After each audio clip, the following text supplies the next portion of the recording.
jump right into it. If you could, Mark, could you just kind of give a background on yourself, who you are, where you're from, and what you do every day in the soccer media, or just for ESPN in general? Yeah, well, in the soccer media, I've been a commentator since 1996, simply because the colleague who I was working with at Radio 4th in Edinburgh forgot his spectacles and couldn't see. So I commentated on Hearts against Porto, and the rest is history. It was a pre-season friendly, and it's led me to Connecticut more than goodness knows how many years later, doing a job that I love. Mm-hmm. And so, I mean, everyone knows that accent, so definitely from Scotland. How is it different living in the U.S. compared to Scotland? Do you miss certain parts of it? Or are there some things that are better here? Or, with just like the general vibe of the States compared to Scotland? Well, I've really missed going back to Scotland. I've not been home for 2.5 years since I went to see my team Hearts play Celtic in the Cup final in 2019, just as a fan. So that's been tough, not seeing my parents for that length of time. But what hasn't been tough is that anytime I do go back, I always get told, "Oh, you sound like Sheena Easton, that mid-Atlantic accent with the American twang." You're a St. Pete's boy, you're a Florida boy. I got your accent wrong because I thought you were from the northern part of the United States, but I didn't hear you say about, because then it would have given it away if you were from the north.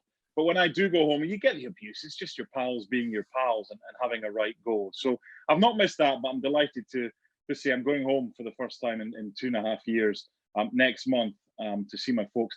It's funny, Kyle, I say I'm going home. This is home for me now. I've been here 11 years. I'm a United States citizen. I'm also a British citizen as well. But no matter where you're from in the world and where you end up in the world, there's always that little place called home. And for me, home might be here in Connecticut, but the real home, and it always will be, I suppose, is Edinburgh in Scotland. But before we get into more about the soccer stuff, I want to ask you about Caps Off and your experience with baseball and sports outside of soccer. I would assume that being from Scotland, soccer was always your first passion. And I know you're a fan of Hearts, but you are obviously very involved in baseball and tennis coverage. Can you kind of talk about how you got into that world and what that's meant to you? Yeah, being from the UK, football was obviously the main thing, and I was a football commentator for many years. But I got made redundant in 2008, Christmas Eve, and didn't know what I was going to do from a radio station in Edinburgh called Talk 107. And I went freelance the following week. I'd already written a couple of books about Hearts, because I've always felt when you get the opportunity to diversify in the industry that we're in, it's very difficult to just be that one guy or that one girl that does that one thing. Because ultimately now, if you can do 3 or 4 things for the same price or the same cost that one person does that one thing, I know where your bosses are going to be looking at. But you've got to be careful you don't become jack of all trades and master of none. So you've got to have a kind of limit to what you do. So I went freelance. I struggled with timekeeping, because you want to take on everything because you're frightened to say no. But if you don't take on something, then someone else might get it. But your home life can suffer because you never see your family. So that can be difficult. But the baseball aspect of things came about in that I was just what they were looking for in that, well, I'll tell you a story about that in a second, but I wasn't the expert. We had an expert. I was a Brit with an interest, a keen interest in a sport, without being an expert. Initially, one of my former bosses came to me and said, "Do you know any good-looking young Brits that are interested in baseball?" I said, "Well, not really, but what about me?" And after many screen tests, I got that gig.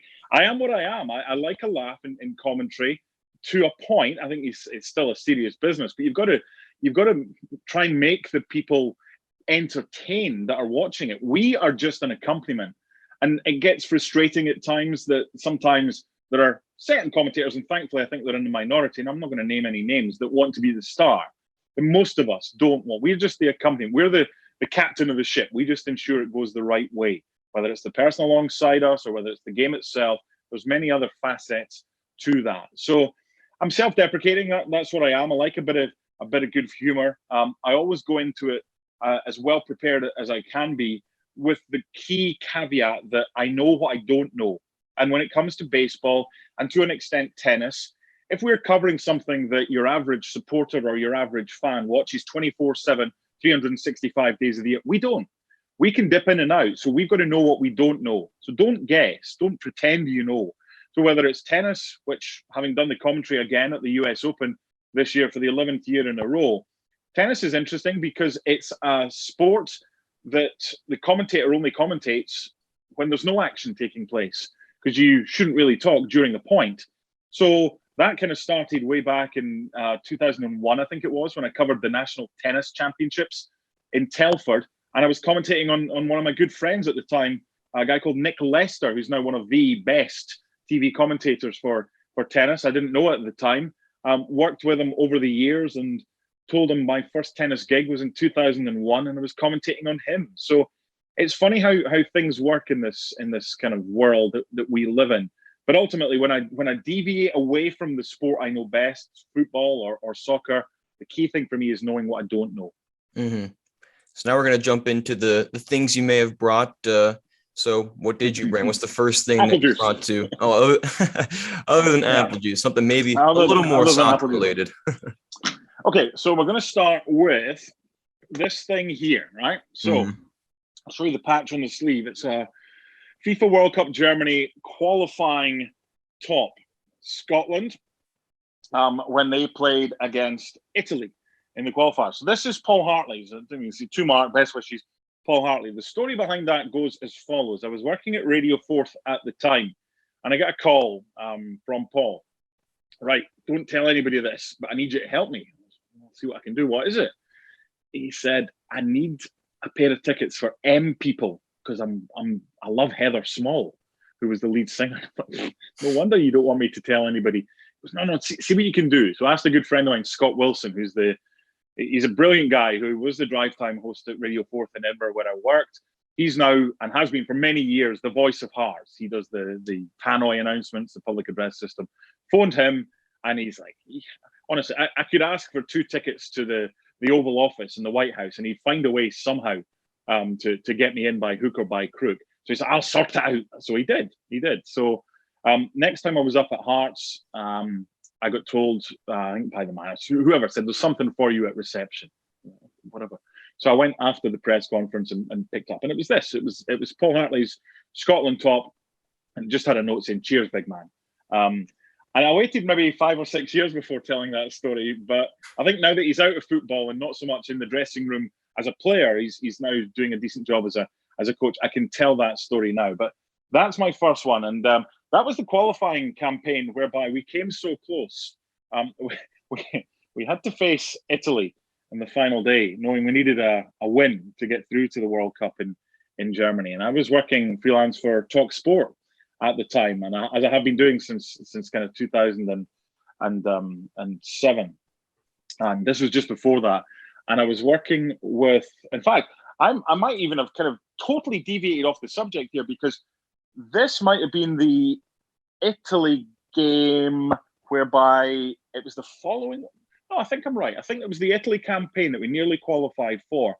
But anyway, I was doing the game with Alan Brazil at Hampden, and he disappeared at half time because he had to go for a liquid lunch date with Rod Stewart in the centre of Glasgow, where he'd already been, and he wanted to get there first and wait for Rod Stewart on the way back. That's his story. But yeah, there's a lot of kind of stories behind things that I have, how I got them and whatever. But I never like kind of, oh, can I have? I want to be able to kind of give in return for getting. There have been 1 or 2 that I've just been offered, which is nice. But that's the first thing that I've kind of brought. And now I have to try and remember if it was the qualifying campaign where we came so close under Alex McLeish, or it was a previous one. I tell you what it was. I think it was the Euros that we came so close to qualifying in 2008. That was for the World Cup. The same story applies. It was the M People tickets in Glasgow that we were able to get for the Scotland midfielder Paul Hartley. Gotcha. Yeah, we can snap back to yes, the actual topic. Did you bring anything else? Anything else that would be interesting?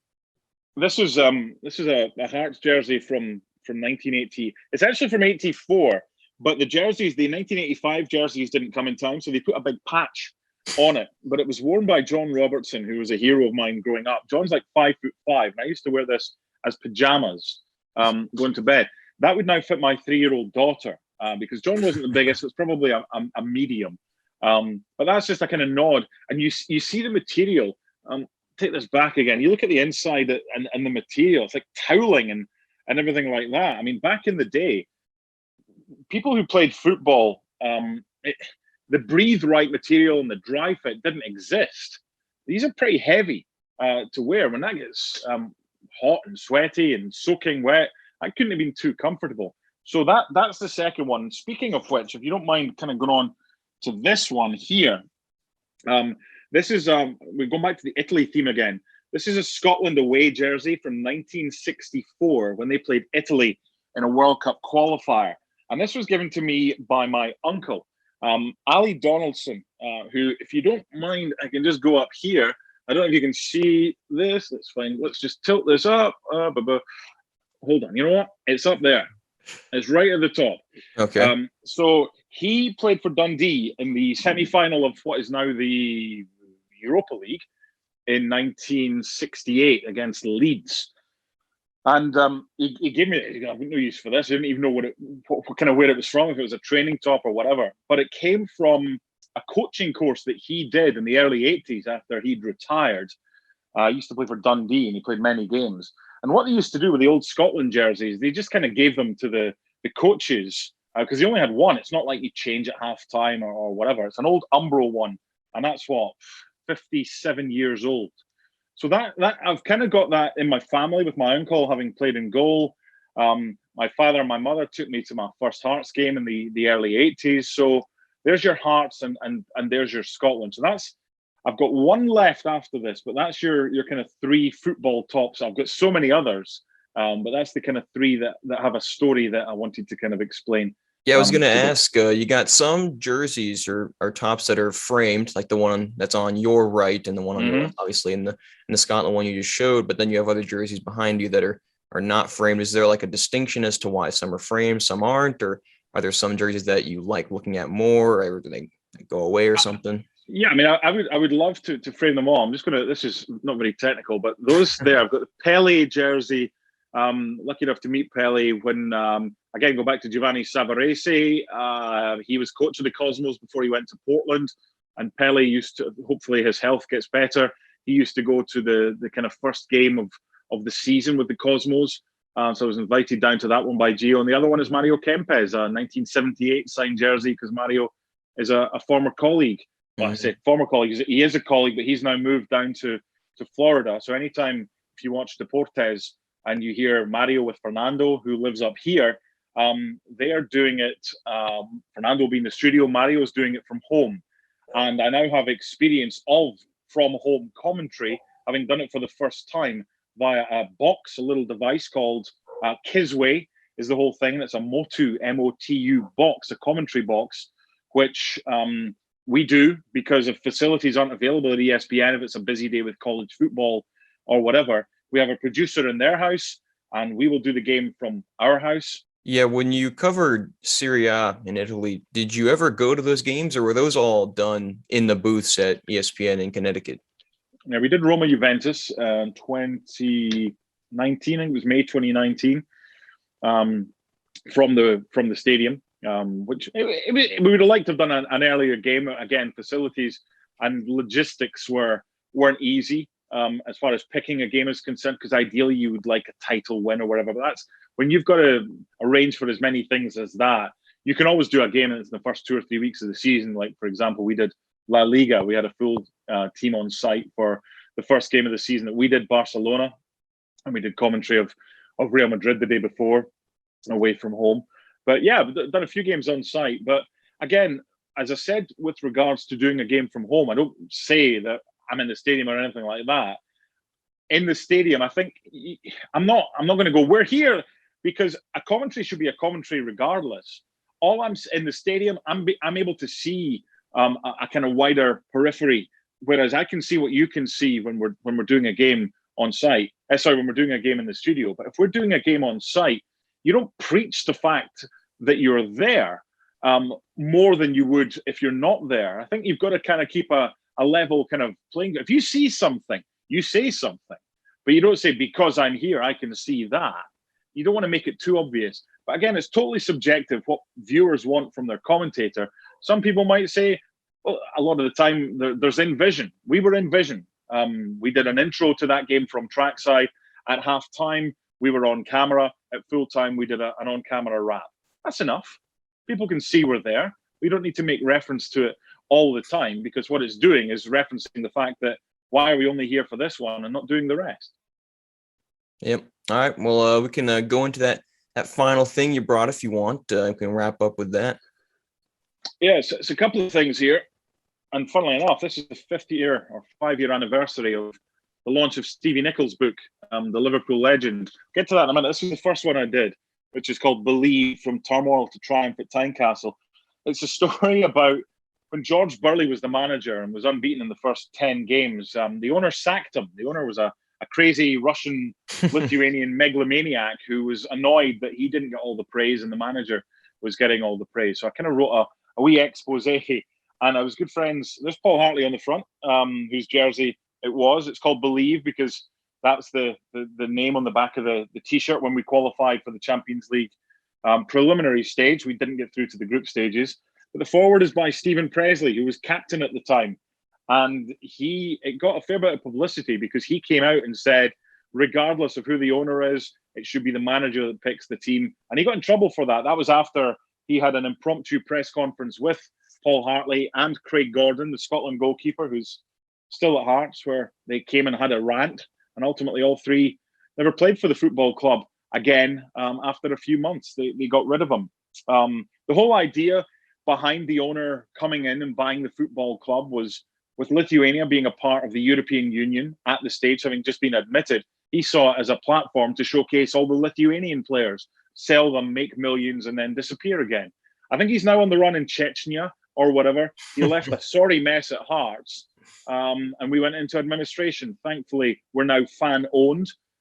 There's 8,000 of us that all pay money every month to the football club, which I love, and we're doing all right. This is the second one. 5 years ago, this was launched, Stevie Nicol, my autobiography, 5 league titles and a packet of crisps, i.e.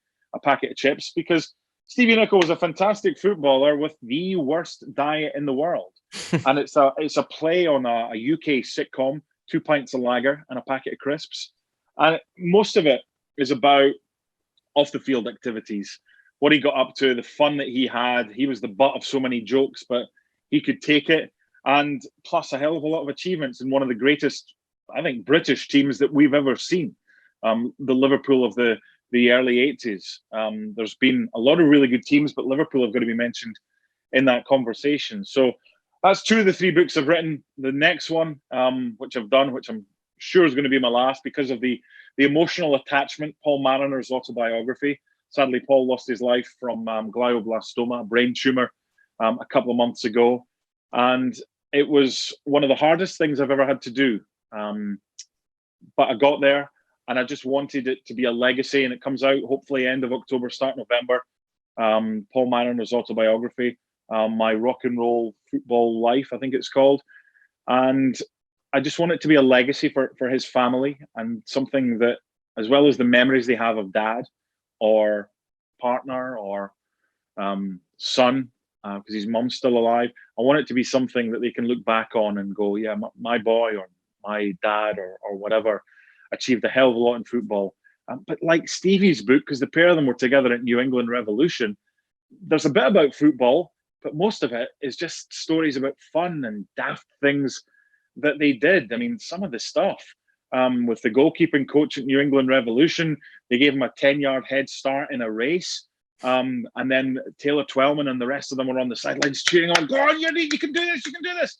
He was the only one that was running because they didn't bother running in behind. They just videotaped this overweight goalkeeping coach who had gout at the time and could hardly walk, but he was desperate to win this race. He was the only person in the race. That was them.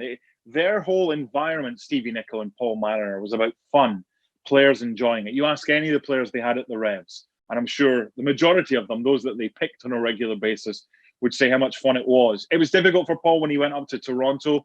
That was a tough one.